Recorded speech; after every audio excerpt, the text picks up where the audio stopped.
Ang ganda na tong annunciation. Ang pananampalataya ay hindi kawalan ng tanong, kundi presensya ng tiwala. At ito ang nangyari kay Mama Mary. Patuloy tayong magnilay, napakaganda. Nang sabihin ng Anghel Gabriel kay Maria na siya ay maglilihi, hindi siya nanahimik na lamang. Nagtanong siya ng isang praktikal na bagay, paano mangyayari ito? Ngayon ako'y isang dalaga.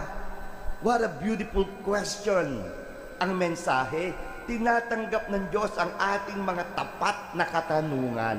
Ang pagtatanong ni Maria ay hindi pagdududa sa kapangyarihan ng Diyos, kundi paghahangad na maunawaan ang kanyang magiging bahagi sa plano ng Diyos, sa plano niya.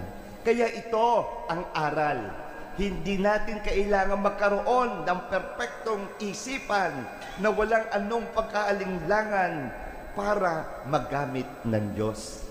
Ang mensahe ng Ebanghelyo sa araw na ito, ang tunay na pananampalataya ay kakayahang sabihin, hindi ko man naintindihan ang proseso, nagtitiwala naman ako sa pinagmumulan na ito.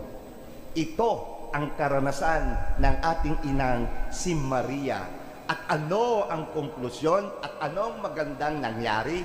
Mula sa pagkalito, na uwi si Maria sa ganap na pagsasakop.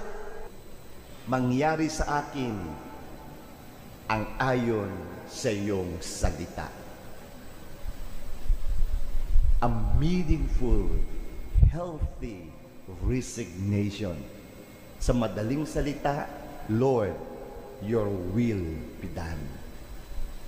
Kung ang bawat tao ay susunod lamang sa kagustuhan ng Diyos at hindi sa kanyang kagustuhan, what a beautiful world to live in.